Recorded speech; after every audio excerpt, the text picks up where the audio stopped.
Welcome to 50 cents of advice, dropping dimes of wisdom, 1 50 cent at a time. Inflation is high, so everyone says cash is trash. They say you should invest every penny. According to a 2024 Federal Reserve study, 60% of Americans feel pressured to have every dollar working for them. But I disagree. I keep a large amount of cash sitting in a boring bank account, and I believe it is the ultimate financial superweapon. Here's why. I'm Eli Pennywise, and I've been in the financial trenches long enough to remember when online banking meant CompuServe and a prayer. Today, I'm making the contrarian case for cold hard cash. Stick around. Today we're covering why cash is your secret weapon when markets crash, the sleep at night factor nobody talks about, why Murphy's Law hates your $1,000 emergency fund, and I'll give you a calculator to figure out exactly how much you need. But first, let's talk about the thing Wall Street doesn't want you to hear. Here's what most people do wrong. They think cash is just sitting there, losing to inflation. But here's the thing. Cash is a coiled spring. It's potential energy waiting for the right moment. Think back to 2020. March 2020. The market tanked 34% in less than a month. According to Vanguard's 2021 Investor Behavior Study, people with cash reserves were 3 times more likely to buy during the dip than those who were fully invested. You know what that means? They bought Amazon at $1,800, Apple at $60, and Microsoft at $140. Remember layaway at Sears? Cash is like having reverse layaway. You're sitting on the money, waiting for life to put the good stuff on sale. And trust me, life always has a clearance event coming. But here's where it gets interesting. That same Vanguard study found that investors who bought during the March 2020 dip saw an average return of 87% by the end of 2021. That's not even 2 years. Cash isn't trash. It's your ammunition for when everyone else is panicking. Now, your buddy at the golf course will tell you this is reckless. Eli, inflation is at 3%. You're losing money. Yeah? And how'd his portfolio do when Silicon Valley Bank collapsed? Mine slept like a baby. Speaking of sleep, let me ask you something. How much is a good night's sleep worth? Because here's what nobody tells you about optimization. We're not spreadsheets. We're humans with emotions and cortisol levels. According to a 2023 Northwestern Mutual study, 44% of Gen Xers lose sleep over financial concerns. You know what helps? Knowing that if the transmission dies, the roof leaks, or your company right-sizes you into a severance package, you're not immediately in crisis mode. I used to think holding cash was for wimps. I wanted every dollar grinding like a dial-up modem, slow, loud, but it eventually connects. But then I learned something. Emotional bandwidth is a finite resource. Every dollar you have fully at risk is a little piece of your peace of mind you're gambling with. Think of it like this. Remember when MTV actually played music videos? You didn't optimize every second of your day for productivity. You just existed, had downtime. Cash is your financial downtime. It's not working, it's not stressed, it's just there. And that's the point. The math nerds will say, but Eli, you're missing out on 7 to 10% annual returns. Sure. And you're missing out on panic attacks at 2 a.m. when the market gaps down. Emotional bandwidth beats optimization every single time. All right, here's where we get specific. Most financial advice says keep $1,000 in your emergency fund. That's adorable.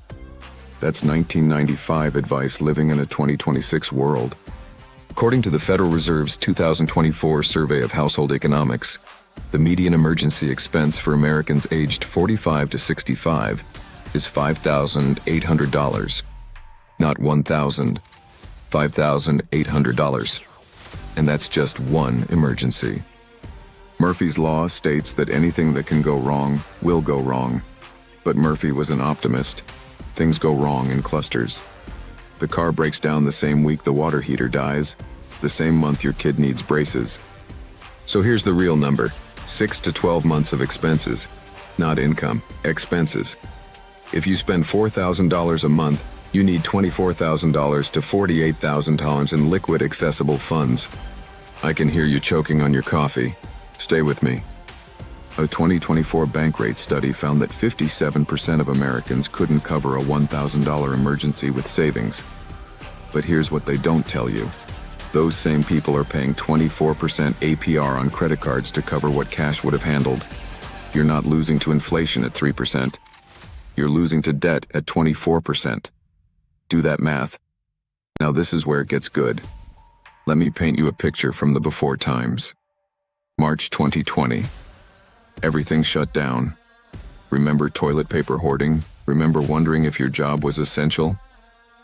Now think back. How much better would you have slept if you had 12 months of expenses in cash? According to the Pew Research Center, 25% of Americans took early withdrawals from retirement accounts in 2020. They paid penalties, they paid taxes, they sold investments at the bottom, all because they didn't have cash. Meanwhile, people with cash reserves? They bought groceries without stress, they weathered job losses. Some even bought stocks at generational lows. Same pandemic. Completely different experience. That's the power of liquidity. Let's talk about liquidity. It's a fancy way of asking, can you access your money right now without penalties, taxes, or begging? Your 401k? Not liquid. Your house equity? Not liquid. Your baseball card collection? Really not liquid unless there's a collecting convention in town. Cash? Liquid as water. Here's the truth bomb. Cash prevents you from making desperate decisions. It's the difference between, I need to sell my stocks to fix the car, and I'll pay cash and let my investments ride. According to a 2023 Charles Schwab study, investors forced to liquidate during downturns lost an average of 23% compared to those who could wait. And bad debt?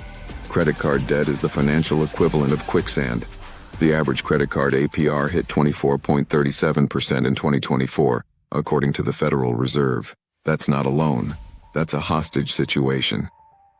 Cash is your get-out-of-jail-free card. Think of cash like your emergency brake in a car.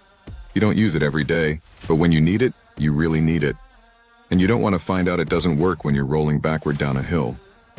All right, here's what you came for. Where do you actually put this cash, and how much do you need? Keep it simple. 2 options. High-yield savings accounts, or CDs. HYSAs are paying around 3 to 4% as of January 2026. That's not nothing. Your money grows a little, stays totally liquid, and you can access it anytime.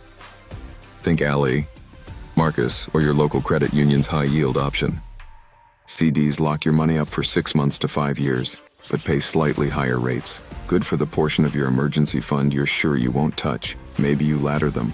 3 months, 6 months, 12 months. Remember CD ladders from the 90s? Same concept. Better rates. Now, the calculator. Here's how to figure your number. Step 1. Calculate your monthly expenses. Not your income, your actual spending. Mortgage, utilities, groceries, insurance, the whole 9 yards. Let's say it's $4,500. Step 2. Multiply by 6 for your minimum. 12 for comfortable. That's $27,000 to $54,000. Step 3. Adjust for your risk factors. Self-employed? Add 3 months. Single income household? Add 3 months. Work in a volatile industry? You guessed it. Add more.